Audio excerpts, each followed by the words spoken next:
can hear me. Microphone check, 1, 2. Let's see. Episode number 78. We got a big lab today. It ain't really big, it's just bigger than what we're used to.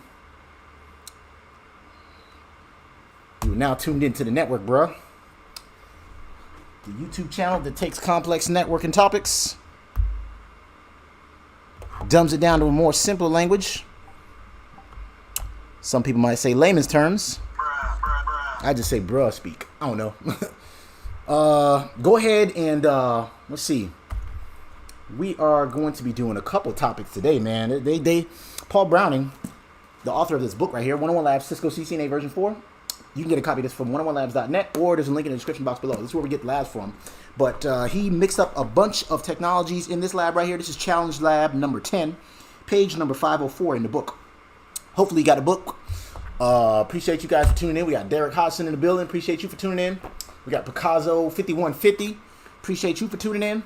Go ahead and fire up. I don't think Packet Tracer can run all of these commands. So if you got something a little bit more beefier, or an actual emulator like GNS3 or even G, God forbid you got that, because y'all seen how that worked out for me. Hopefully you got actual hardware. I'm going to be running actual hardware. I got them powered up in here. It sounds like a goddamn data center in my bedroom over here. I got 2 switches powered on. Where these damn brush at right here. We got this switch right here powered on. That switch powered on. I have, let's see, I got router 1 and router 3 powered on. I never really used 2 and 4, so I'm going to go ahead and cable those up. I have to do the labeling cable. So if you're using an emulator, you can go ahead and just, obviously, just drag and drop. That's the beauty of virtualization, right? Just drag and drop the devices onto your topology. Cable them up just like this right here. I have to physically do it because y'all know I like hardware and I'm old school like that. It is what it is, but that'll give us some time for some people to tune in as well. We got Pete S in the building. Appreciate you for tuning in. Labeling and cabling. Wheeling and dealing. Y'all can see I already have the emulators powered up. That'll give some time for some people to tune in. I need some power cords. Let's see here. Let's see. I guess I had a router 5. Don't need him for today. Router 2. We can power him up. He should be lighting up right now. And I need one more for router 4. Where are you cables? Power cords. Here we go. Here we go one more right here. Let's see. Y'all see how often I have this many devices powered on? Never. Wonder how much my light bill is gonna change this month, right? 4 routers, 2 switches, 2 girls, 1 cup. Y'all remember that? Let's see. What else we need here? I already have this cabled up right here.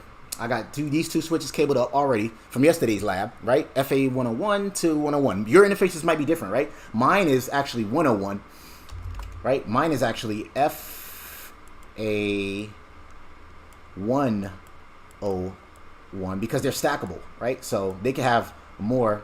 It's like 1/01 like that, right? Same thing with this guy right there. So your interfaces might be different. Pay attention to that, right? Yeah, if you're using CML, you can run this lab as well. That'll give you guys some time to caught up. So now I just need to cable up this. I believe I need to cable up. Yeah, those 4 right there. So let's see. From switch 1, I need to go from port number 2 to 00. I'm gonna go ahead and do that. Let's have a race, guys. Who can cable up their topology up quicker? Let's see. 02. Port 02 on switch 1, right? Yeah, port 02 on switch 1 to router 1's FA00. Somebody over there laughing like, yep, I'm already cabled up already. Because I have virtualization. Where were you when GNS3 came out? FA00. All right. Now I got to do from router 2's FA00 to 03 on the switch. So FA00. These are all bottom ports. I have Cisco 1841 routers for anybody that is curious to know what I'm running. And 2 3750 switches. What else do I need here? I already have some lights coming up here. That's interesting. Router 3's FA00 to... Oh, he's going to go to switch 2. That's why. So router 3's FA00. Y'all hit me with a done in the chat room when you're done cabling up and drag and dropping your devices. I should have got the labeling and cabling before I started streaming, right? But I was eating some leftover Memorial Day food. Switch 2's to router 3 to FA00 to switch 2's FA03. FA0, right? Yes, FA03. That's interesting. FA03, yes. And then, no, my bad. FA02. See, we got to make sure we get this correct. Router 3 goes to FA02. I knew something missing there. And then finally, router 4's FA00 to FA03. Okay, 00, FA00.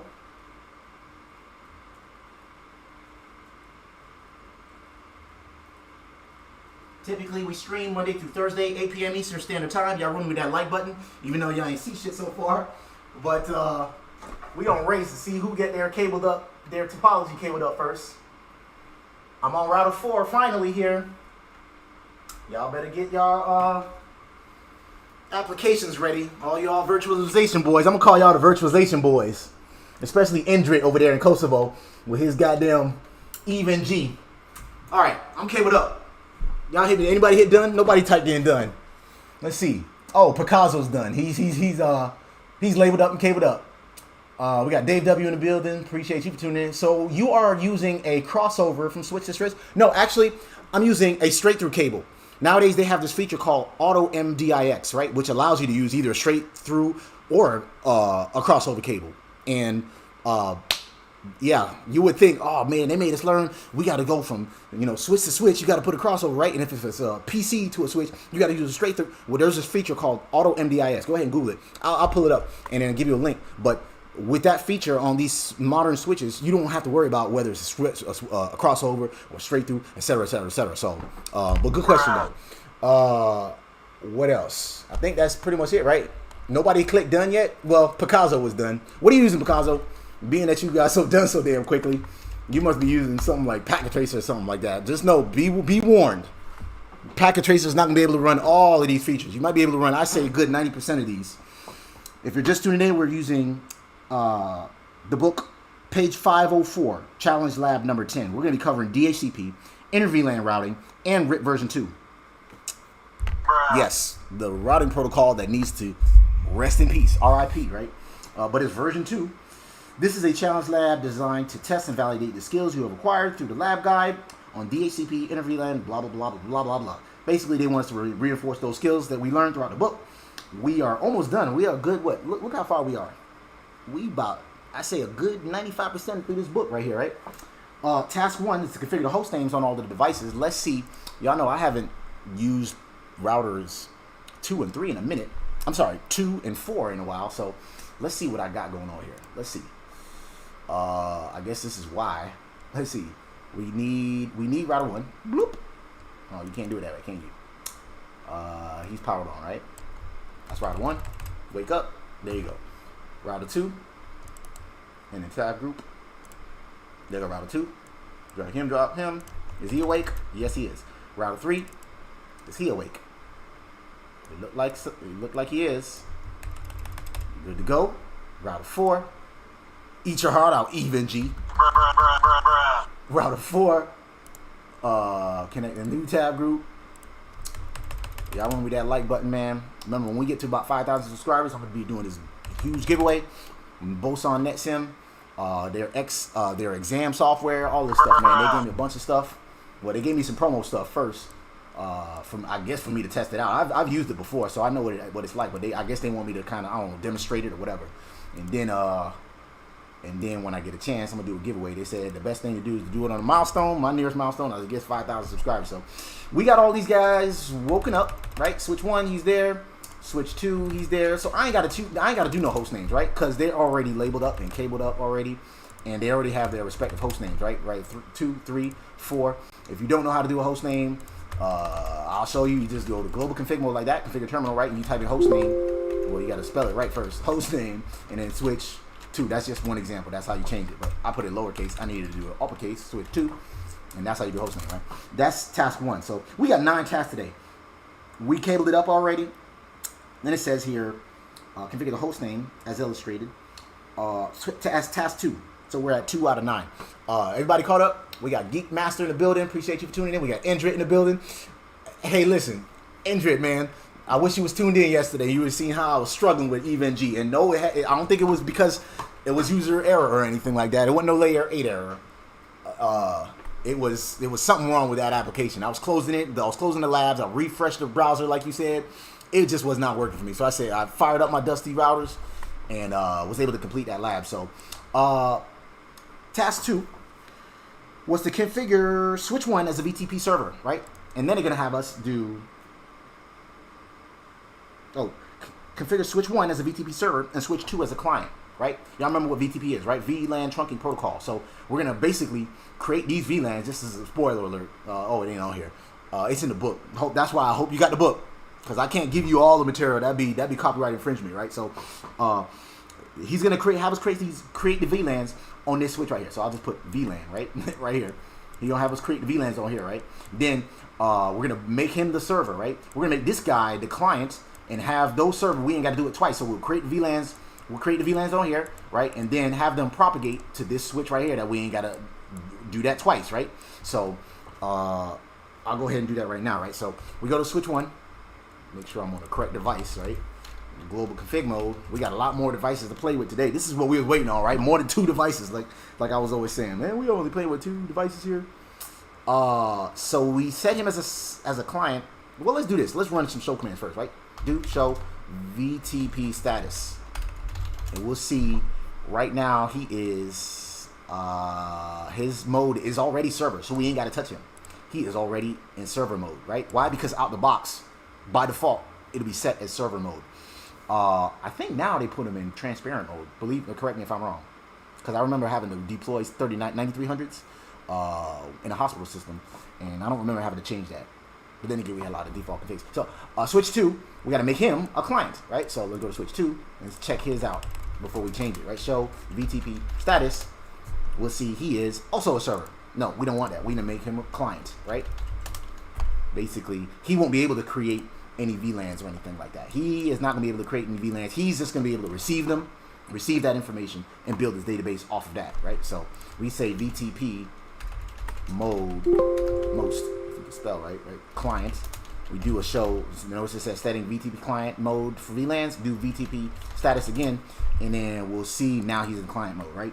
And then it says both switches should be in the VTP domain Cisco.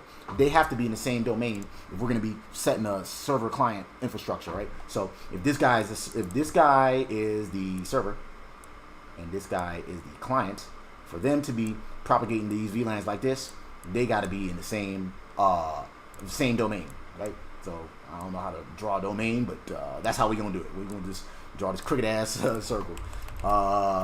He said the VTP, this is how you do it, just domain, VTP domain. VTP commands are pretty intuitive. They're pretty clear and straightforward. So domain, and then he said all caps Cisco. Yeah, all caps Cisco. That changed it from null to Cisco. We got a syslog message, level 6. Let us know that it was changed from null to Cisco. It didn't actually say null. It just meant nothing was there, and then you named it Cisco. We got to do the same thing on switch 1. Put him in the same VLAN or VTP mode or domain. VTP domain, all caps, Cisco. You should have came up with a better name than that. Come on, Paul Browning. And then he says configure the FA01 interfaces on both switches as trunk links. So these interfaces right here, right? Basically, the switches that what's his name was asking me about, Picasso. These interfaces right here. That's FA01. That's FA01. He said we want to make this as a trunk, right? Because that's why they call it VLAN Trunking protocol. It allows us to propagate our VLANs across a trunk.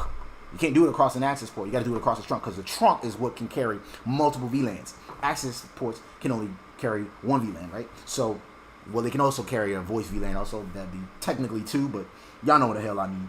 So, both switches as trunk links. Verify that your trunk link is operational and propagating all VLAN information, right?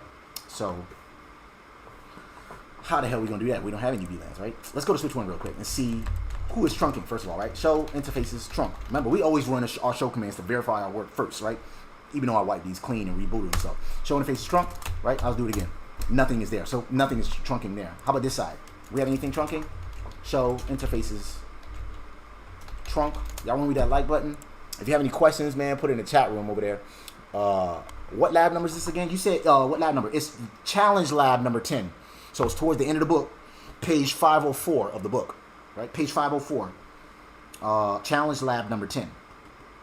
What he said. So we know we don't have any trunks, right?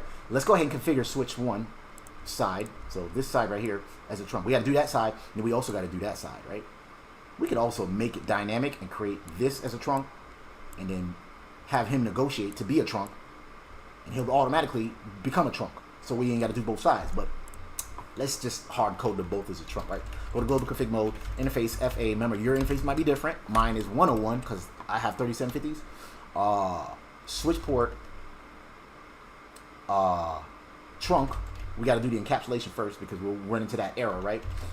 .1Q, right? And then we got to say we're going to hard code it as a trunk, right? We do the encapsulation first, then we do the trunk, right? Switch port mode trunk. Now, if we do a show interfaces trunk, we'll see FA01, the trunk mode is on, right? So there's the encapsulation, 802.1Q. Now it's trunking. Native VLAN is 1. We didn't touch that. We're allowing all the VLANs across this trunk. That's fine and dandy, but we might want to make that a little bit more secure, right? We learned that yesterday in yesterday's lab, right? To be more secure, we got to limit the amount of VLANs that are going across our trunk. Charles, I don't know. Appreciate the answer for that. Let's do the other side as a trunk, right? So we did this guy as a trunk, right? Bloop, bloop. And you can see those syslog messages let him know he's coming up. Now we got to do the same thing on this side right here, right? So let's go to switch 2. Go to global config mode. We said interface FA101. I hope y'all follow along, hands on. Don't just watch, right? Switch port trunk encapsulation .1Q. And then we can hard code it as a trunk with switch port mode trunk, right? Now let's run that same command. Remember when we did show interface trunk on this side? What happened? Where was it? Yeah, we did that, and there was nothing there, right? But notice we got these syslog messages. Interface VLAN 1 went down, and then it came up, right? Why is that? Because the other side came up. And if he's negotiating, he's probably already trunk. I should have checked that before. I should have checked that so they all could see that I didn't have to do the other side as a trunk also. But most likely he's trunking already because we hard coded it. Show interfaces. Let's see. Show interfaces trunk. If I can type trunk, right? And now we can see same thing. FA101 is the mode is on, right? You could be either on, auto, or off. I believe no, on, auto, or what's the other one? What's the other mode? I think it's on, auto. I can't even remember. Whatever. Encapsulations 802.1Q. It could also be ISL, but remember this is the open standard now. It is now trunking. We didn't change the name VLAN. We're allowing all the trunks, all the VLANs across the trunk. We'll probably make changes to that later. I think I don't know. Then it says verify your trunk link is operational, which we did, and propagating all VLAN information. Well, guess what? It is propagating all VLAN information, but we didn't create any VLANs, right? Did we? Show VLAN brief. No, we didn't. We only have VLAN 1, which is the default VLAN, right? We take a Cisco switch out the box, it's going to have VLAN 1 in it already. So you ain't got to worry about that. But these are also out the box too. You can't touch them. You can't delete them. You can't do nothing with them, right? Don't worry about those. Those are, I think they're called legacy VLANs. So we didn't create any custom VLANs yet. So nothing's being trunked across just yet. Configure the following VLANs on switch 1. Now, I'm not going to put up that chart either. I just hope you got the book. Or you'll just follow along with me, right? You got to do VLAN 10, VLAN 20, VLAN 30, and VLAN 40. He just left them as default names, so you ain't got to name them like marketing VLAN or the HR VLAN or whatever, right? So we'll go to switch 1 and do that, right? And remember, when we went to switch 2, right, we only had one VLAN here, right? We go to switch 1. How many VLANs did he have? So VLAN brief. He also got just one VLAN, right? Pay attention to that. We'll see the magic of VTP here, right? He said, I saw that live. Bruh, you was trying to connect devices while they were running. Bro, I turned them off. I swear to God, I turned them off. And when devices doesn't turn off, you must restart the even GVM. God, I gotta restart the whole application? Come on, man. Desirable was the other mode. That's what I was looking for. But okay, Indrit, somebody didn't make that suggestion to go ahead and restart the VM, but I didn't want to do that in the middle of the stream. But next time I'll remember that. But Jesus Christ, man. I ain't got to worry about that with hardware. So, but anyways, so y'all will see the magic of VTP here, right? So I'm going to create VLANs 10. Oops. Come on, man. 10.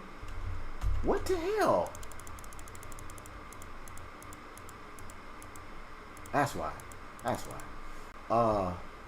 Y'all give me a second here. Maybe I can do that. Okay. So 10, 20, 30. I'm not going to write them all, but y'all. And on this switch right here. And they should automatically go on that side over there. I ain't got to do it twice, right? That's the beauty of VTP, Vlan Trunking protocol. Nowadays, you could turn off VTP because this right here can cause you to wipe VLANs when you do it this way, right? So you can either turn it off or put your switches in transparent mode. But that's something a little off topic here. I'll talk about that like maybe in another stream or whatever. So where were we at here? Create those VLANs. Jesus. Go to global config mode. Just went on this rant on EVNG, man. I like it and hate it at the same time, man. VLAN 10, right? VLAN 20, VLAN. Y'all see I ain't got to do nothing right there. 30, VLAN 40.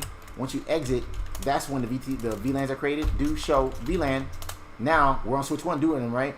Now we got those 4 VLANs we created, 10, 20, 30, and 40, right? Now we go to switch 2, run that same show VLAN brief command. It didn't have anything there, and now they came across, right? That's the beauty of VTP, right? So we created on there. Imagine you had 100 switches and you needed to manually create all those VLANs. It's fine and dandy. It was great to do it this way back in the day. But this can be a nightmare. So that was task 3. Task 4, we only got 9 tasks. So we're at 4 out of 9 right now, right? Make sure your VLAN information propagates to switch 2. We did that. Next, configure switch 1 FA02 a trunk link. So I'll do that. Let's do that before I finish on, right? So on switch, what did he say? Switch 1. All right, so on switch 1, he said configure switch 1's FA02 as a trunk link. So where is it? Where is that? Switch 1's FA02. So this right here, he wants it. So we created this as a trunk, right? That right there is now a trunk. Bloop. This right there is a trunk. Good to go. Good to go. We want to do the same thing on this right here. They want to make this as a trunk, right? What does trunks do? Anybody remember? They carry multiple VLANs. They can carry multiple VLANs as opposed to just one VLAN, which is what an access port can do, right? So we'll put a T there just in case somebody don't know what the hell those green squiggly lines mean. That is a trunk, and that is a trunk. So let's go to FA02 on switch 1, right? Is that what you said? Switch 1's FA02 is a trunk link. So go to global config mode, interface FA1002, right? When you say switch port, trunk, encapsulation, same thing, right? Same thing here. .1Q, and then switch port mode trunk, right? But we did it on just this side of the trunk, right? We created that side of the trunk.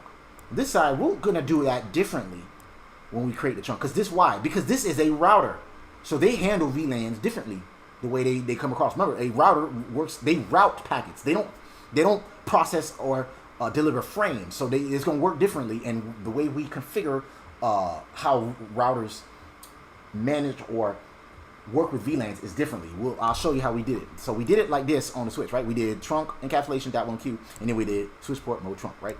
Pay attention. Just remember that part. So configure switch 1 FA02 as a trunk link and FA03 in VLAN 20.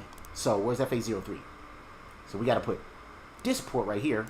He said put it in VLAN in VLAN 20, right? So being that he said it's in VLAN 20, I'll just put a V and then 20, right? That means it's just one VLAN. So that's what means what? It's not a trunk, it is an access port, right? So we gotta set that as an access port and put it in VLAN 20. That makes sense? Y'all let me know if there's any questions or anything like that, but he said they tagged the frame to the VLAN it's coming from. Exactly, Picasso. Basic questions. What is the other method of Inter-VLAN and which one is the more safe?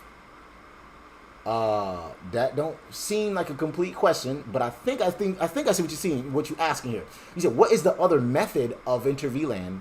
I'm assuming you mean Inter-VLAN routing, and which one is more safe? The other method of Inter-VLAN routing. Anybody want to answer that? What is the other method of Inter-VLAN routing? I mean, basically, they call it router as a router on a stick. If that's what you're trying to ask me, is that what you're trying to ask? Because it seems like a complete question, but there's a little bit of which one is the other method of Inter-VLAN routing? Is that what you're saying? I think that's what you're asking there. But it's also known as router on a stick, right? So we're gonna put that in VLAN 20. Where are we at here? FA03. So we gotta go to interface FA103, right? This port right there, right? 03, right? And could put it in VLAN 20, right? We do switch port mode access to make it an access port, and then switch port access VLAN 20. That puts it in VLAN 20, right? All right. What else do we need to do here? Configure switch 2 FA02. So switch 2, this guy right here, the FA02, that one right there.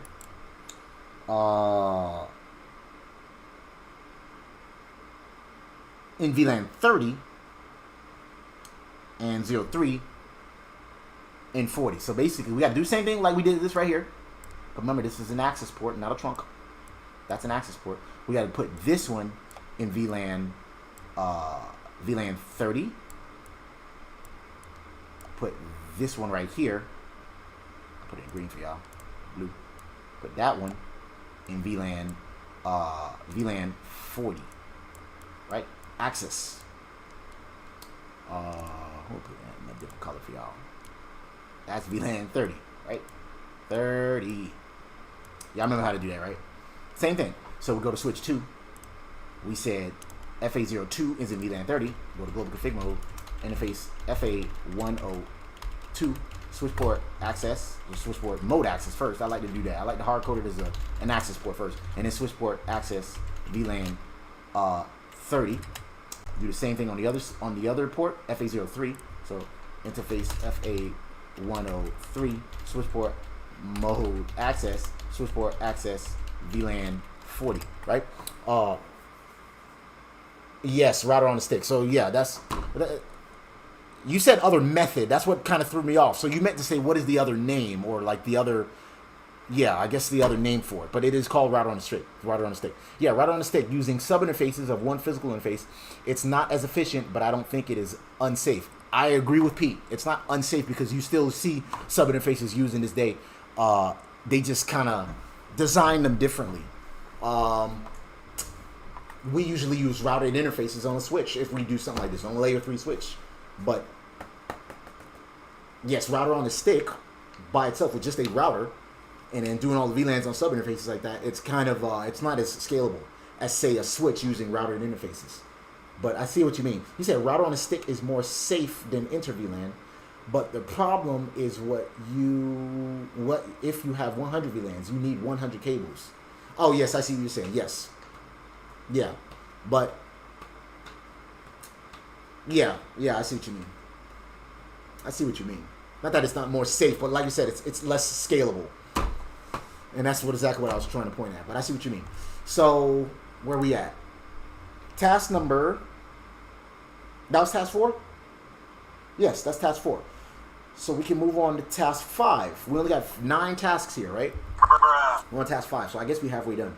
Configure IP addresses as specified in the topology. Another reason why I want you to get the book. Oh, actually, they're on here. So we got to do this IP address right here on that interface. FA00 We got to give them that IP address, 10.2.2.2.2/30.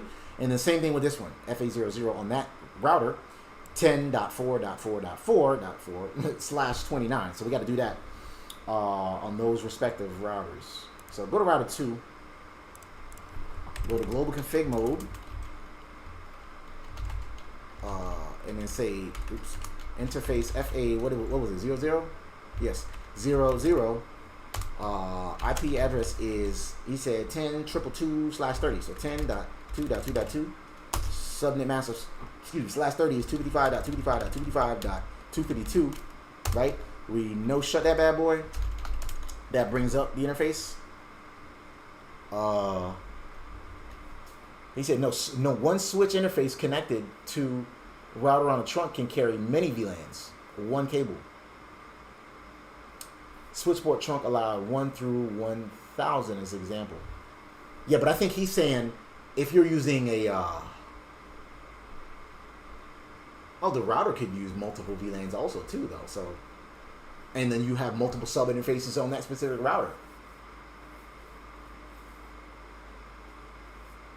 But good, that's a good debate in there, man. Y'all keep it up in there, and then we'll just continue with the lab at the same time. Is it more or less scalable? A router on a stick compared to what? I guess a switch, like a multi-layer switch with routed interfaces? Because he's saying for every VLAN you got to have separate cables and stuff like that. Not necessarily. We got one cable here. I got one cable right here, and it's going to carry multiple VLANs. It's going to have, I think the way we designed this, we're going to have VLAN 20, VLAN 40, and VLAN 30 going across this one cable that you're talking about. So, is that what you're trying to say here? You saying multiple cables? What the hell? Like, I'm calling you out, but this is a good debate here. So, what's the next task here? So we move on. We did the IP addresses on router 2 and router 4. On switch 1, go to switch 1 before I fuck it up, right? Fat Finger Squad in the building. Make sure y'all hit me that like button, man. Oh, and also, if y'all have any more questions like off stream or whatever, I have a Discord server. If I let's make it saying I cancel a stream, which I rarely ever do, or if I move a stream, or if I do stream on the weekends or whatever, I will let you guys know in the Discord server, and maybe you'll get a sneak peek on when I'm gonna do the actual giveaway and stuff like that. I'll let y'all know first, so make sure y'all join that Discord server. The link is in the chat. So we said on switch 1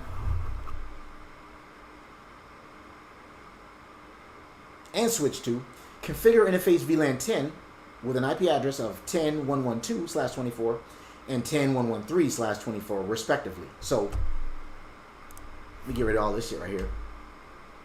We're gonna create some oh, come on, bro. Oh, you can't go that far? That's why. Yeah, I thought you could do a bigger eraser on this too, man. Where we at? Furious.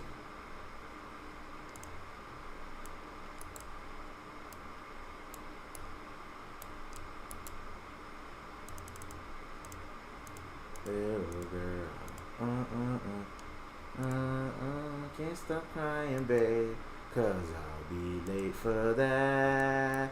What the fuck is up with this eraser? Oh, man. I guess Paint don't even want to play with me today. Whatever. I'll go ahead and leave that there. I'll be late for that. I don't know what's going on with that, man. We'll see. I can't even get the black marker going. Let's do this. Great. And make him black.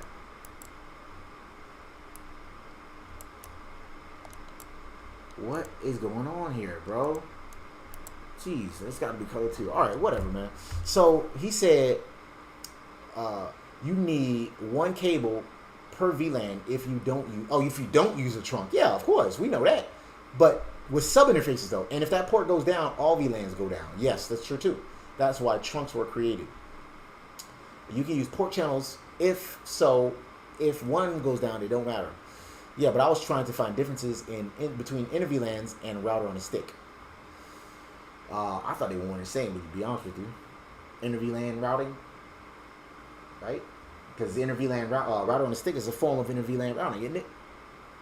Let me know if it's not, because that's a fundamental. Where were we at here? Jesus. Y'all throw me off over here. The SVIs we got to create. Inter-VLAN, interface VLAN 10 on switch 2. So, I'm sorry, on switch 1. So, interface, he's going to have a SVI. It's going to be interface VLAN 10. I guess we'll do an IV10 like that. And then he's going to also have an interface VLAN 10, but his address is going to be, so it's going to be interface VLAN 10. His address is going to be 10.2, is it? I'll be late for that. He's 10.2 dot 10.1.1.2. So 10.1.1.2 /24. Do that /24, just in case somebody ain't got the book in there. You like one of them kids that go to class and try to wait till the end of the semester to get the damn book, and then don't get the book when the semester's over. But I'll work with you today. No, he's not 10.1.1.2. I take that back. He's 10.1.1.3, and then he's 10.1.1.2. So he's 10.1.1.2 /24. Right? We already did this part right here, so don't worry about that. Switch 1, we got to create an interface VLAN, right? SVI they call it, right? Interface VLAN. This is basically a routed interface. So it's not physical, it's a virtual interface.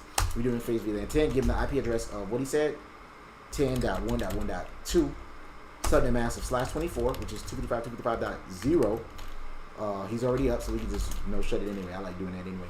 And the same thing on switch 2, and make a interface VLAN 10. Give him the IP address of what he said, 10.1.1.3, subnet mask of /24.0. And then we'll shut that bad boy. Let's take a look at our work so far. Show IP. Do this. Right? Show IP interface brief. Exclude unassigned. And that's correct. Interface VLAN 10 is 10.1.1.3. And on the other guy, we show IP interface brief. Exclude unassigned. We got 10.1.1.2. Right? I'm pretty sure he's /24 because yes, we did. It's up. So they have routed interfaces now, right? And they're up now. So can't stop crying, babe, cause I'll be late for that. Oh, come on, bro. So he is now up. He is up. What else we needed to do? On task 6. Ensure. Oh, that was task. We're still on task 5. My bad, because it also says the default gateway of all switches should be 10.1.1.1. My question is, who is that? Right? So when they need to go out or need to send traffic, they need to send it to 10.1.1.1. Well, guess what? If we look at this chart right here, it's this. And that's going to be configured on this switch, right? What's going on with Paint today, y'all? It's going to be this switch right here. So this interface is going to be configured on that right there, which means when they need to, their default gateway is going to be this router, basically. So when they need to send traffic, they need to go across, he need to go across this trunk and send it that way, right? That is going to be their default gateway because they're layer 2. They're not layer 3 yet. So let's go ahead and configure default gateways for those guys, right? So interface, I'm sorry, IP default gateway, we said 10.1.1.1, right? Yes, same thing with the other guy. Configure terminal interface, I'm sorry, IP default gateway 10.1.1.1, right? You're probably wondering, why do they need default gateways if they already have like SVIs, right? Well, the SVIs are, they could be like their management interfaces. So we use that to like SSH into the device or whatever, right? But if they need to send traffic, they need to send it to this address right here, which we will configure on this router. We haven't touched this router yet, but when they, like I said, when they need to send traffic, they need to send it that way. So if he has traffic coming from this VLAN and it needs to talk to somebody in another VLAN, remember, he's not doing any routing, so he needs to send that traffic to a router and then send it to whatever other default, whatever other VLAN it's in, right? So, what he said, we got Professor Black Ops in the building. Appreciate you for tuning in. Andrew said, "Oh, bro, I messed up. Router on a stick and legacy Inter-VLAN." Okay, yeah, you kind of throwing me off over there, but I think I see what you mean. But like I said, I thought they were kind of interchangeable.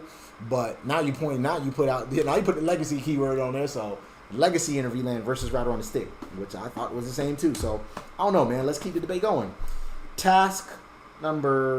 That was task 5. We finally wrapped that up, right?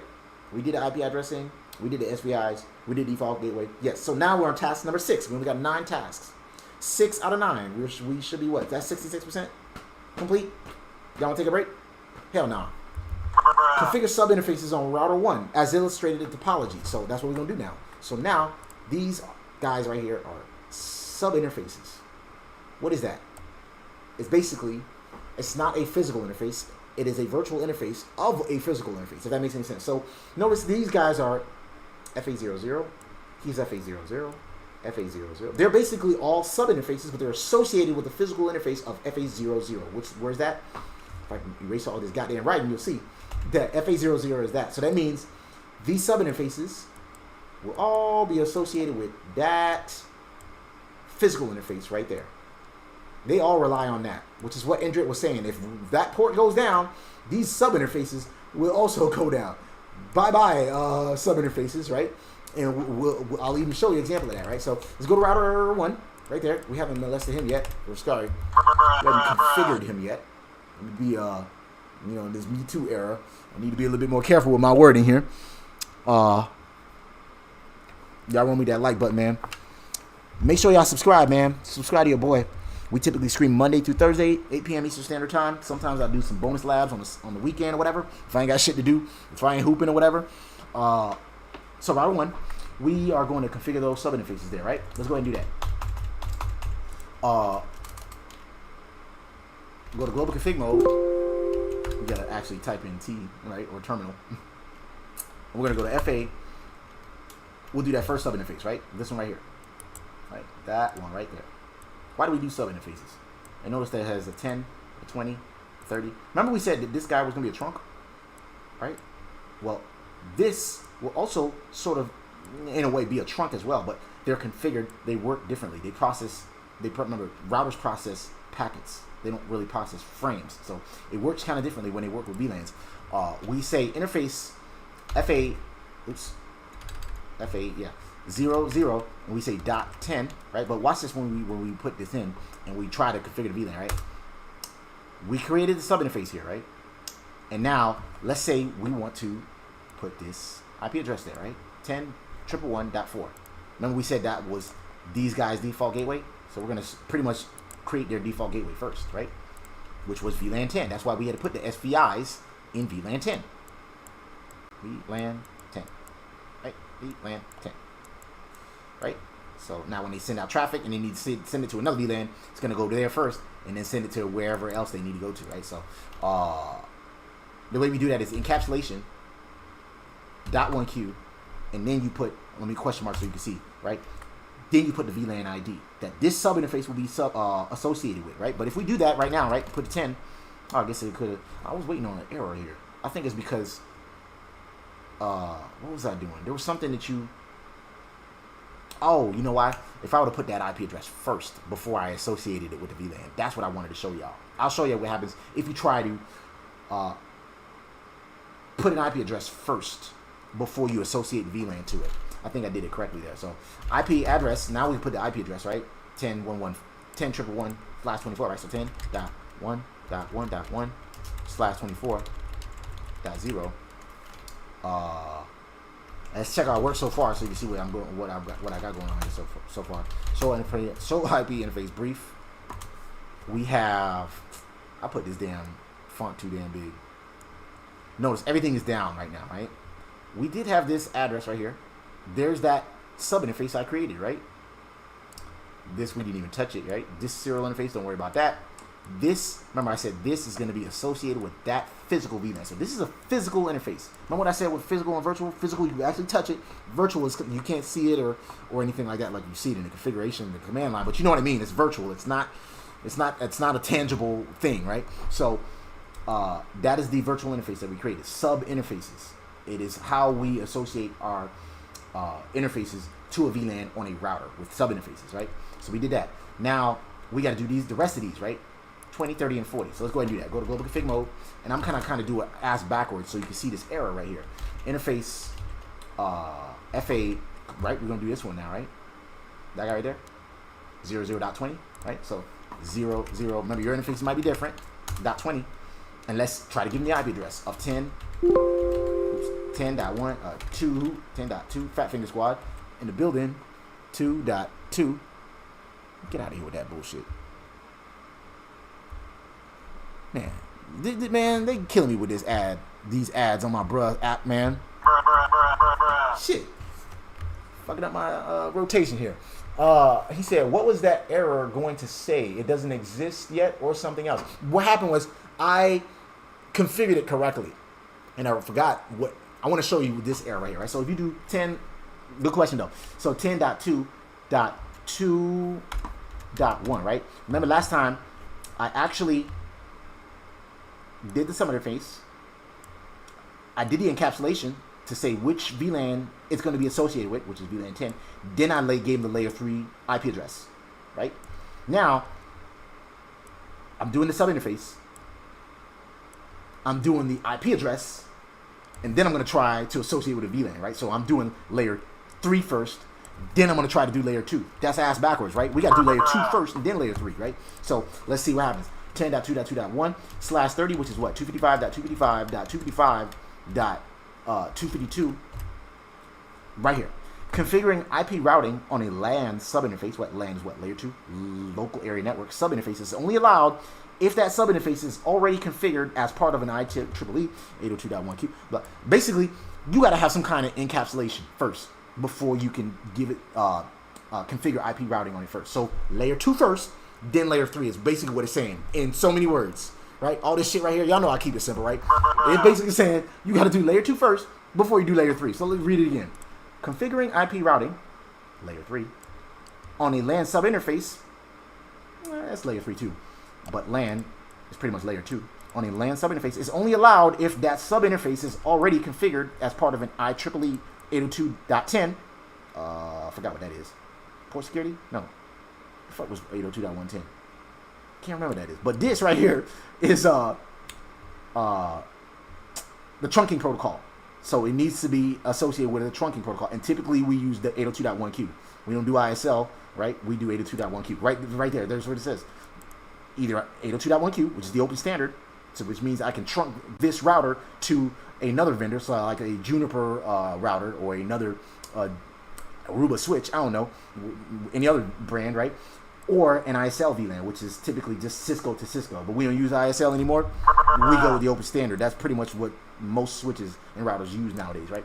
So we got to do that layer 2 first, which is encapsulation, .1q, the associated VLAN, which is what? VLAN 20, right? So 20, because he's saying right here, it's either going to be VLAN 1 through 4094. That is the VLAN ID for it, right? Type in 20. Now try to put in an IP address, and it took it that time. That's what I was trying to show you the first time. Okay, good tip. So yeah, that's what you got to do first. That's the easiest way to remember it. Okay, after I create that sub interface, I got to do the layer 2 part, then the layer 3 part, right? You do it ass backwards, you can get this error right here. And I remember back in the day, like when I first started studying for this, and I was like, why the hell? I don't like. Oh, you got to do the layer 2 for portion of it first, and then do the IP addressing. And that's what all this shit right here means. So, or this right here. So now let's do the same thing with that interface and then that interface. And I'm gonna go race through it so that way we can kind of go through it, right? So interface FA00 dot. Go ahead and do it along with me. If you already know, right? .30. Encapsulation. .1q. 30. His IP address is 10.3.3.1/27, which is what? .224, right? Yes, 224. And then the final one is gonna be the VLAN 40 sub interface. So interface Sorry for that. Your ear over there. Rest in peace to your ears. 0/0.40 encapsulation .1Q 40. His IP address is 10.4.4.1/29, which is .248. Right? We show our work with show IP interface brief. And we got everything still down. What the hell's going on here, right? We got the IP addressing. We did the sub interfaces VLANs, right? I want to run a show command to verify VLANs, even though it says 40, right? Let's do show interface. I want to check. Let's check the sub interface 0020.20. What else can we do? Not switch port. You can't do switch port. You show that interface. It shows it down. I wanted to see. Oh, there it is. There is the VLAN. It's associated with VLAN 20 encapsulation .1Q. That's what I wanted to see. I wanted to see what error, what show command will show us that. So the reason why these bad boys are down, anybody know why these are down? That's your pop quiz for today. Real quick. Why are these down if we just created them? What if I go to one of them and turn them up? We'll go to config mode. Let's go to VLAN 30, right? Dirty 30. Interface FA000.30. Do a no shut. And now let's check it again. Show IP interface brief. Anybody know why they're still down? I just turned it up. What the fuck, right? No shut. I just turned him up. What if I do VLAN 40? Same thing. Interface FA00.40. No shut. No shut 00. That's exactly what it is, Pete. Shout out to Pete S for that one, and that's why you're moderator, bro. So you got to go to. Remember what I said? All these VLANs right here are associated with all these sub interfaces right here. They're virtual. They are associated with this physical interface right here. That guy right there. That guy right there need to be up for the rest of these guys to wake up. He's like the master, right? For everybody else to get up, the master got to be up, and then these guys will be up, right? So let's go to interface FA00. No shut that bad boy. We should see some syslogs screaming at us. There it goes right there. Up, right? Now, that brought up the physical interface. Show IP interface brief. And all of them up now, right? You see that? So we brought up this interface, even though it's not assigned. We didn't give it an IP address or anything like that. We turned it up. That brought up all the rest of these sub interfaces because they are the ones, they are associated with the physical interface of FA00, right? If we would have done FA01 or whatever, and then those other VLANs, they would be tied to the FA01. That make any sense? Damn, Pete gave me no time to answer. You gotta be quick on the draw, McGraw there, Jason. I'm sorry, man. Are you freestyling on Friday? I don't know, man. I think my daughter's gonna be coming back in town. I think she come back in town this week, so we may or may not. I don't think I'm gonna be able to do the freestyle Friday. Let me see. When is she? I don't even remember. I may or may not. And in case you guys know, shout out to Professor Blackhouse for bringing that up, though. Typically, what we covered, typically I stream Monday through Thursday, 8 p.m. Eastern Standard Time, right? And then on Fridays, sometimes I may or may not be able to stream. But if I do stream, we'll do what's called Freestyle Fridays, where we take all the topics that we covered on Monday, Tuesday, Wednesday, and Thursday, and then try to come up with our own topology using all those technologies, and then just freestyle it, right? Kind of like rapping and shit, right? So we'll just try to, come up with, see how DHCP works with Inter-VLAN routing, and we'll see how it works with RIP or OSPF, et cetera, right? So, and that's the best way to learn, is to just create your own topologies and stuff. So, Jason, you get the next pop quiz. Yeah, you gotta be. Come on, man. Let somebody else answer there, Pete. Man, I can't let you, moderate the chat room and be getting all the answers correctly and stuff, man. But it's all good though, man. You gotta be quick in here, right? We got a lot of smart people in there. So we did the sub interfaces. Task number. What interface was that? That was task number 6, right? Yes. Task number 7. Let's see. Can I get all that shit out of the way? I guess not. Okay, so task number 7. We got 9 tasks today. So, yeah, but again, this Friday, I may or may not. I can't remember. I can't remember when she come back. I think she come back Monday. So I might be able to do Freestyle Friday, yes. Configure router 1 as a DHCP server for the 10.330 subnet, right? So this guy right here, he is going to be he is not only the gateway, he is not only the gateway for these guys right here. Gateway for that guy and this guy. Right? Remember, he's also their gateway. He is also going to be a DHCP server. Right? Y'all remember what DHCP is, right? Dynamic Host Configuration Protocol is basically a protocol that allows us to, devices on the network needs IP addresses to communicate, right? Well, how the hell do they get these IP addresses? You can manually configure them, but if you got 500 devices, that's too much work. Well, DHCP allows us to automatically hand out IP addresses, right? That is a protocol that we could use to administer like IP addresses without human intervention. Well, it takes a little bit of human intervention to begin, but you know what the hell I mean, man. For some jackass come in there and say, well, you got to configure it manually first. So yeah, we're gonna make this guy a DHCP server, right? Let's go ahead and do that. And he said for the 10.330 subnet. So that means this subnet right here, if they need anybody in that subnet right there, which is what associated with VLAN 30, anybody that needs an IP address, they need to ask for one.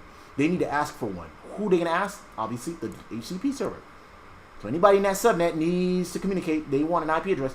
They need to ask the DHCP server. So let's go ahead and do that, right? We go to global config mode. We know DHCP starts with IP DHCP pool. Then we come up with the name of the pool. I'm gonna name it bruh 5, right? That puts you in DHCP configuration mode. From here, you can do whatever you want, right? You can not whatever you want, but you can put you can create the network address, the default gateway, the options, all this other stuff, right? We'll go ahead and do that right now, right? He said for the 10.330/27 subnet. How do we do that? First, we do network, right? You gotta actually type in the whole word, network. And then he said the 10.330 subnet /27. So 10.3.3.0 subnet /27 is 255.255.255. With my subnetting skills work correctly here, it'll tell me that it's 224, right? That is the network address. So we're going to be handing out IP addresses in this network, in this subnet.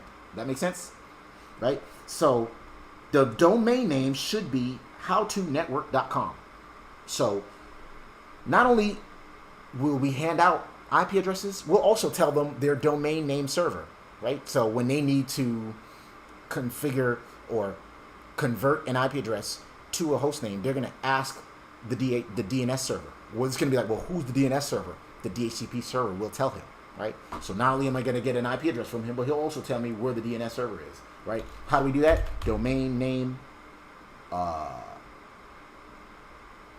We got to do domain name, right? Is that what he said? Yes, the domain name. So how to network.com. I don't think that's a DNS server. This is actually the domain name. So I take that back. This is the domain name, not the DNS server, because you can do DNS server with this. So that's two different, that's sort of the same thing, but this is the domain name, like any domain, google.com, whatever, right? The DNS server is the concept that I was explaining before. So I just kind of, I guess, went ahead of myself, because he didn't ask for a DNS server on this. But he did say the default gateway should be 10.3.3.1. Who is that? This right here. So anybody that is in the 10.330 subnet, if they want to go out of the internet or out of the network and go to the internet or whatever, they need to ask their default gateway, which is 10.3.3.1, which is that guy right there, right? Enough arrows, but you see it right there, right? So who is that? Default router is how you do that. Default router 10.3.3.1 /27, which is 255.255.255.224. I don't think you got to put the subnet mask though, do you? Yeah, you do. Okay, I guess you do. What else he said? That's the default gateway. The DHCP lease, shout out to Professor Black Ops, because we know he likes leases for some damn reason. The DHCP lease should be 7 days. How we do that? We do the lease keyword, and then you just put in 7. You can put in a 0 for 0 days, or you can leave it blank just like that, and it'll say lease 7. That just basically means 7 days, right? Right? Let me make sure though. Yes, because after that is hours. So I'll just question mark real quick. See, you put the days, or you can put an infinite lease. In this case, they ask for 7 days. We'll put 7 days, right? What else? Next, configure router 3 to receive IP addressing on FA00 via DHCP. Why is that? Anybody know why? That's not pop quizzes. This guy right here, he said configure router 3 to receive a DHCP address on that interface right there. Right? Why? Because we gave him his FA00, that IP address. We manually did that, right? We did the same thing on this guy right here. We manually gave him an IP address. This guy was a DHCP server, and he's doing Inter-VLAN routing. He's doing all this other shit. We did a lot of stuff on him, so we're not worried about that. These guys are kind of like configured as clients. This guy, he doesn't have an IP address, so he got to ask for one. Who's he going to ask? You guessed it, a DHCP server. So when he, and why is that? Also, remember, we put him in VLAN 30. Remember?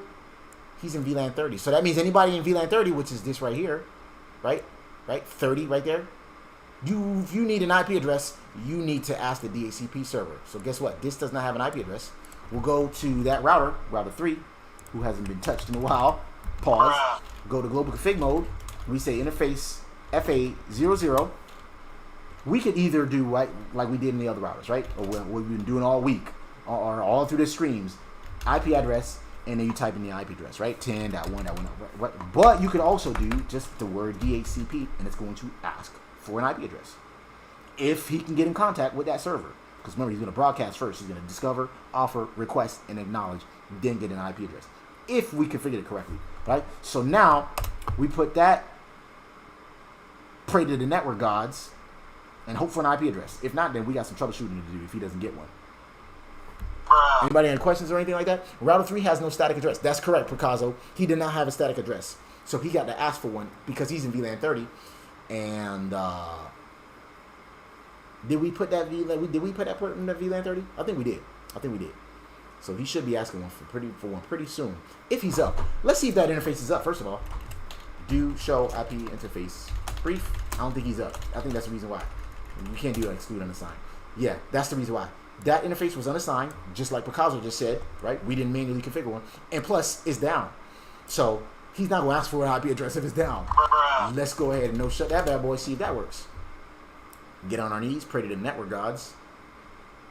The interface is up now. Anybody got any questions? Did I lose anybody? He said, I'm trying, mama, son. He said, yeah, security checks for DOD for Cisco products. Security. This man always be talking about them sticks. He was talking about sticks in the other live stream. Man, I guess I'm assuming that's what you do for work. Conduct stick guides or write them up, like implement them or what? But he said no big deal. I was going to do one STIG question for all the weeks to topology. Okay, I guess we could do that, but like I said, I don't know too much about STIG. Picasso got a correct IP address DHCP. And did he get one yet? Yes, he did. There it goes, right there. While I was talking, it should be good, but may need IP helper. Let me see. He got one, so he don't need the IP helper address. And I'm gonna figure out why. I'm gonna figure out why he did not need one. That's a good tip there, Jason. But let's see why that is not correct though. Let's see. We configured. That's why. These guys have default gateways. So remember, this guy. So when he asked for an IP address, he said, "Hey, I need an IP address." He sent the broadcast, right? Bloop, bloop, bloop. Somebody give me a goddamn IP address because this motherfucker NetworkBruh did not give me one, right? So he had to ask for one, right? He went obviously to the next device, which is this guy, right? He said, "Well, I'm not a DHCP server. I'm just a switch. I have a SVI. What was his SVI? Let's see. We got all this crazy stuff going on over here. Did we even touch switch too? Yes, we did. Show IP interface brief. Exclude unassigned. He has 10.113. So he went to him. And he said, "Hey, you got any DHCP addresses?" He said, "Hell nah, man. But I do have a default gateway. It's 10.111. Go ahead and ask him." But before he did that, he landed on the next hop. This guy said, "Are you a DHCP server?" "Nah, but I have a default gateway. Go ahead and ask him." Went over here.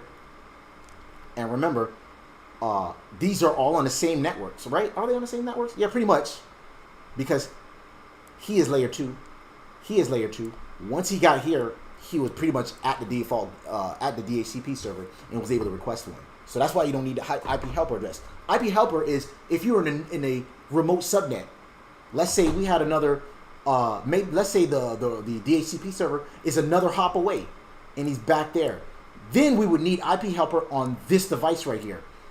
It would have had to been on that interface. So when he gets a request, then the helper address would have had to point to this DHCP server and then hand that out IP address. That's why we would need IP helper, because it's all in the same subnet. See what I'm saying? In order to trace, audit, and investigate suspicious activity, DHCP servers within the subnet infrastructure must have the minimum lease duration time configured to 30 or more days. Jesus Christ. I guess that makes sense, but I'm pretty sure they probably saturate their IP addressing, or they just have sufficient IP address spaces when they configure their pools. Because for something to hold an IP address that long, you can run out of IP address pretty quickly, man. So I'm curious to know if they like run something to kind of get these devices to release their IPs and stuff like that. I don't know. He said, I worked at DoD for 12 years. I worked helping clients do federal checks for the IRS. I freelance helping small companies get federal contracts. Oh, okay, that's what's up. I remember Dewan Lightfoot, shout out to him, had a guy that was on there that was telling us how to get federal contracts and stuff like that. And I don't remember if he was mentioning Stigs or not, but yeah, good money in that and stuff like that. And you really have to know your stuff to be able to get to land federal contracts and stuff like that. But yeah, really good money in that, man. Y'all check him out for any cybersecurity and Stigs stuff like that, man. So let's get rid of all of that. I hope that makes sense, Jason. Why we don't need IP helper. Looks like I'm gonna have to let me copy and cut this one more time. We only got 2 more tasks, y'all. We almost done, right? That was task number 7, right? Next, configure router 3 to receive IP addressing via DHCP, which we just did. Some of these commands won't work on Packet Tracer. Rest in peace to y'all that are using Packet Tracer. Now, task number 8, configure RIP version 2 on router 1, 2, 3, and 4. So let's do that. Y'all know what RIP is, right? Routing Information Protocol. It's an old routing protocol.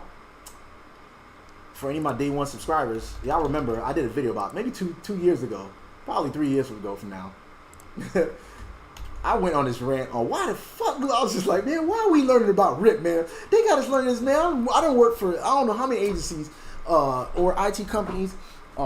I've worked in law enforcement, healthcare, education. I've never seen RIP being configured. Why they keep teaching us this stuff, man? And I just go on this rant, man. I'm just like, then there was like a part 2 I had to do because that's what it was coming. I just go on and on. But here we are, days later, or years later, I guess, still learning about RIP. If I pull up the Cisco, Cisco exam topics, do I have that here? No, let me see. I do, but it's not. Let's see. I thought I had I got the Rider 5, the other blueprint. Well, anyways, RIP is not on the new. There it is, right there. Okay, so I got the new exam topics right here. Let me pull that up, real quick. And this is a new book, right? This book was released last year, right after, I want to say right after they came out with the new CCNA in February 2020, right? We do RIP. Let's see. No, I don't think RIP is on the exam. It is not on the exam. So, but to this day, they have us learn about RIP. We're configuring RIP here. We need to go ahead and do that. Let me do that. We're approaching the hour here, so let me just go on. Let's go to router 1. Do that first. Take a look at our pool real quick. Y'all know I like running show commands, man. I'm sorry, man. Show IP DHCP pool. Yeah, I put video clips and stuff. I used to watch that one. I'm like, damn, I went in on this shit, man. So here go the pool right here. We got, how many addresses in here? We got 30 addresses that we can hand out. We leased 1. That was this guy right here, right? Router 3. We do router 3. Remember, we didn't configure an IP address. He didn't have one, right? We do a show IP DHCP again. All right, show IP interface brief. We'll see he got handed out that address. And it says DHCP was the method, as opposed to when you configure it manually, it'll say manual just like that. that's something else to kind of look out for too. So now let's go back to router 1. Configure RIP. The way we do that is router RIP, right? That puts us in router configuration mode. And then he said, configure RIP version 2 on routers 1, 2, 3, and 4. Make sure that there is no automatic summarization. Well, I know to do that, we got to do version 2. Oops, version. You got to actually type in the number 2, right? You can either 1 or 2. I think by default, 1 is on by default when you turn it on, right? So version 2. Then we say network. What's the network address? We want to be, we all know that it's going to be the 10 subnet, right? We can do 10.1.1.2 or 10.1.2, 10.3, whatever. We can do all that, right? But RIP is a classful routing protocol. So they're going to break it down like that, right? I don't think it supports, does it support VLSM? I think it does, but it's still a classful. And watch, we'll see. Let's put it in, let's put network 10.1. Let's do 10.1.1.0, right? You can't do subnets, right? So just like that, 10.1.1.0, right? And then we'll say, he said, make sure it does not auto summarize, so no auto summary, right? Let's check our work with show. Well, let's do show IP protocols. Show IP protocols. Show IP protocols. We almost done here, y'all. We're at task number 8 out of 9. 8 out of 9, right? And notice routing for networks. Excuse me. Routing for networks, 10 network. Even though I put 10.1.1.0 slash, it would have been slash 24, right? Because it's slash 24, but it took that, converted it to 10.1.1.0, right? That's what the networks is routing for. We know the default administrative distance is 120, right? What else here? What else can we say about it? Invalid after 180 seconds. It's just kind of reminded me of that video here. So what he said, bro, I just passed my CCNA exam yesterday. Man, shout out to Aaron Lewis for passing the CCNA, man. Thanks for putting out these labs. Really helped me with my studies, man. I appreciate that, man. Thank you for letting us know, and thank you for giving me. Don't give me credit, but at least thank you for letting me know that these labs help and stuff like that. You know, I appreciate when people like DM me or leave comments in my videos, be like, hey, man, your videos, you know, help me out and stuff like that. So shout out to Aaron for passing this exam. He said they just want you to know the AD for the protocol, so when you do a show route, you understand how to read the routing table. Okay, I guess you could say that. We'll go with that for now. Let me know if you have any more questions. I've been in the game for 30 years. I'm here to assist the young guns making moves. I get them thinking a little about sticks. You know, I'm gonna think about that, man. I'm definitely keep that in my back pocket.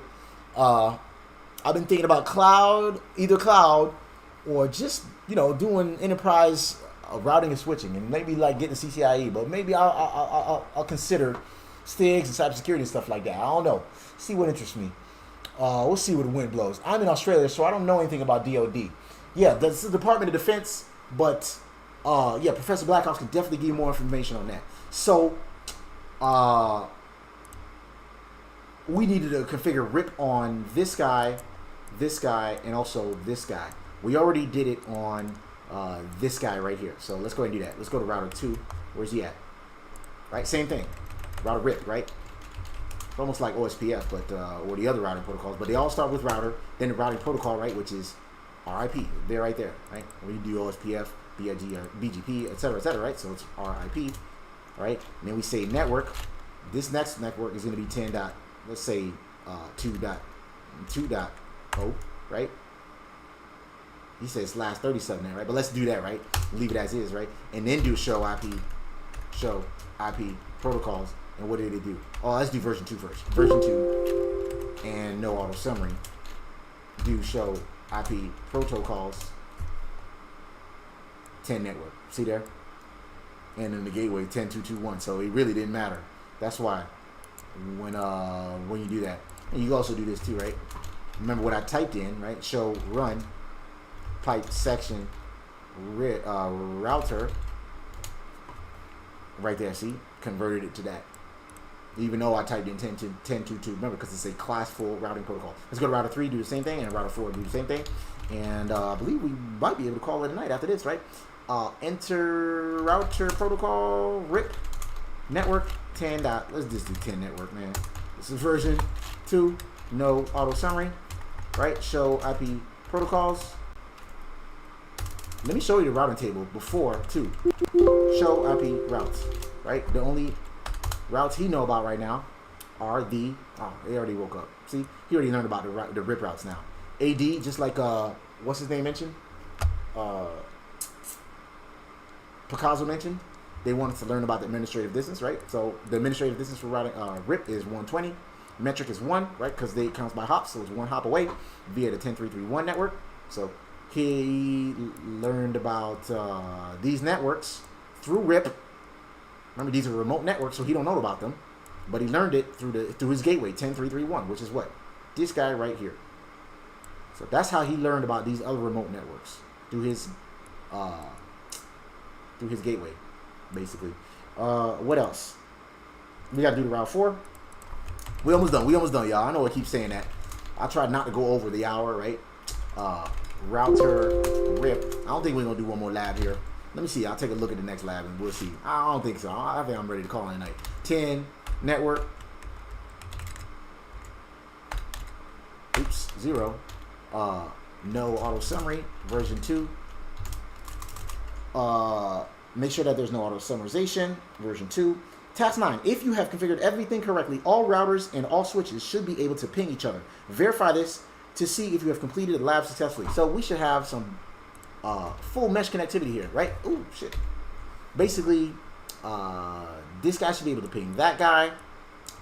That guy should be able to ping that guy, and vice versa. Same thing with this. We already know that these two are going to work with each other, right? Why? Because they are trunking between each other, right?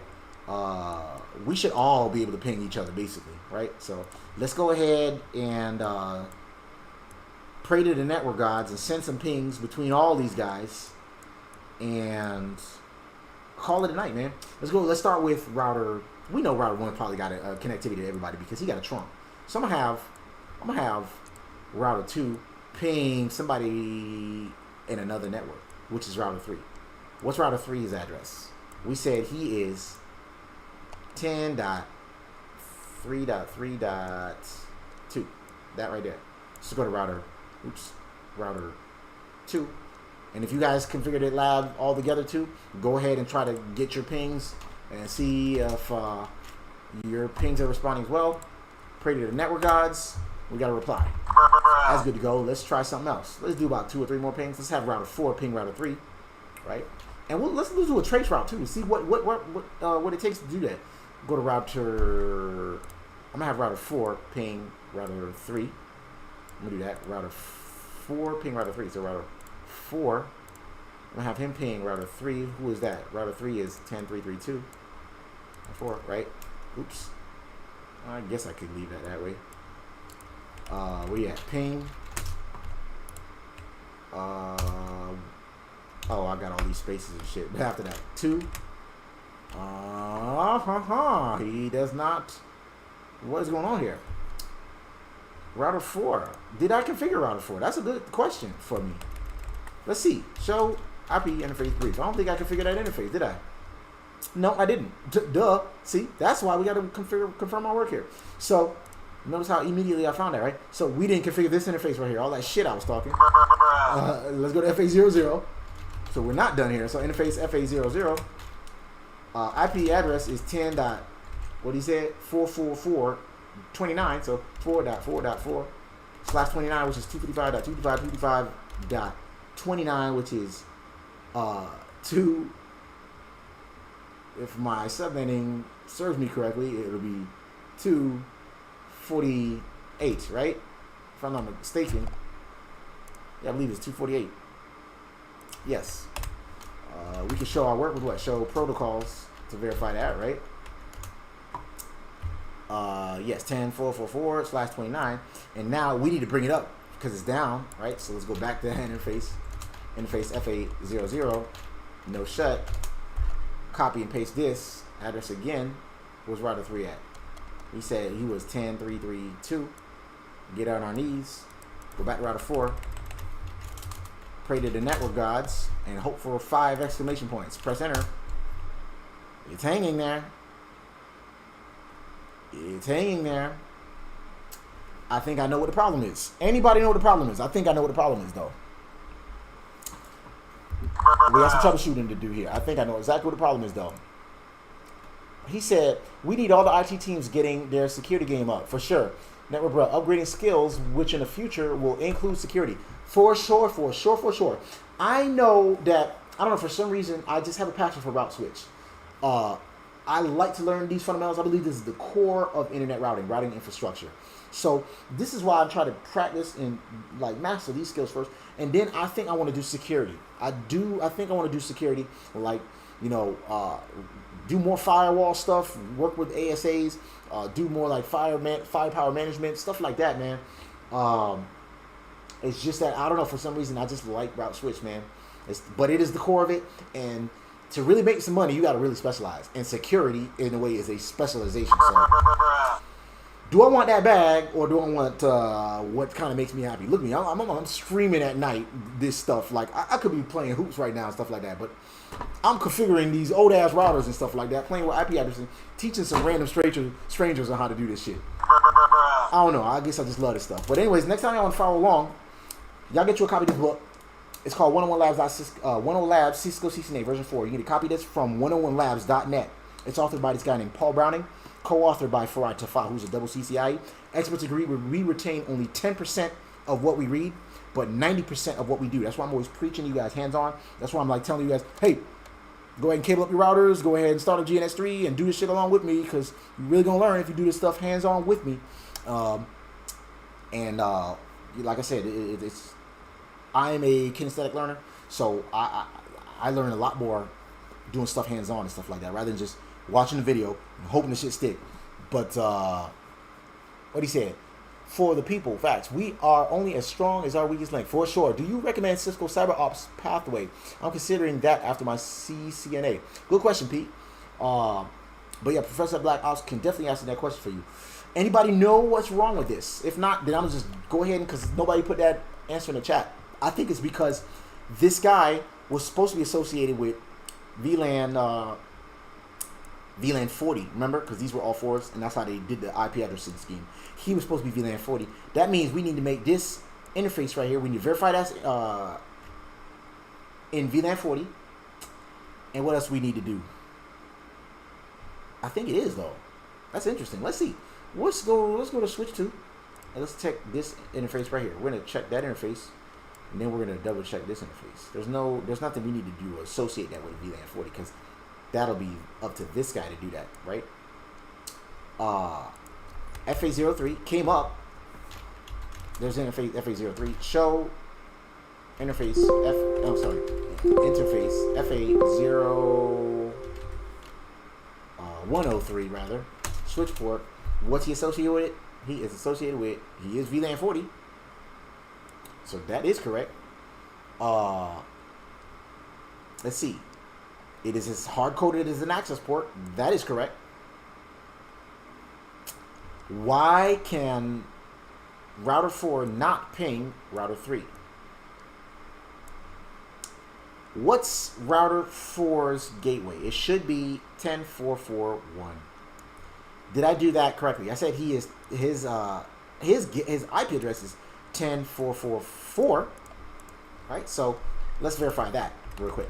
I'm not on the switchboard on the router. Actual router 4. What is his IP address? So IP interface. 10444. Oh, I don't think he has routing available. Let's see. Does he know about the routes? He learned about the 1011 out there, 1022, 1033, and 1044. So why can he not ping 1033 if he learned it? He learned about it. Oh, probably because RIP was late. Let's see. Let's try it again. Can he ping it? Go to router 4. Ping. That IP address. Get it on underneath. Pray to the network gods. That is the reason why.